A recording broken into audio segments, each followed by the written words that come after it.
what is the future of the Chinese military? The Chinese are on an interesting trajectory. As we all know, their economy has taken off over recent years, and many people have a tendency to try to project that on a linear scale, which I think I'm with a very literate financial crowd in this room. People realize that's not possible. They're just not going to be able to keep that trajectory. So the question is, what is the shape of their economic trajectory? And that will have a lot to say about the shape of their military trajectory. They're modernizing very quickly. As I said earlier, we're doing a lot of their research and development for them as they exfiltrate some of our contractors' secrets out of their networks. They don't have the kind of combat experience that we have.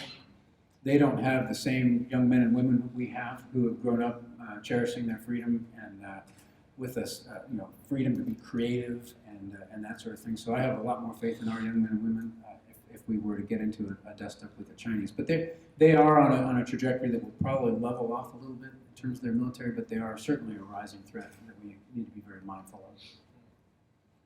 And how long do you think the North Korean regime survives? Well, that's anybody's guess. I think in the news this week, Kim Jong-un has disappeared from public view. There's all kinds of speculation out there that he's an alcoholic, that he has gout, that he was in a car wreck, you name it. As we know, this young leader has had a tough time consolidating control of his country, and even to the point where he found he had to assassinate or murder or whatever his number 2 guy. I worry about that when I talk to Marty Dempsey, by the way.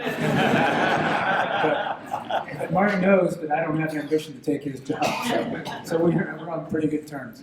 But it really is anybody's guess. I can say that a system like that cannot go on forever.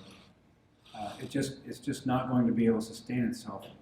And so I think it's important that we work with our partners in the region, and even some strange partners like the Chinese, to, if and when that regime collapses, that we try to make it as soft a landing as possible so that it doesn't destabilize Northeast Asia, which would be potentially a real problem for all of us. So we every now and then have a snippet of conversation with the Chinese, who are very goosey about talking about this kind of thing, but we know that they know that we would have to work together to make that soft landing happen. And of course, our Republic of Korea partners are in that game as well.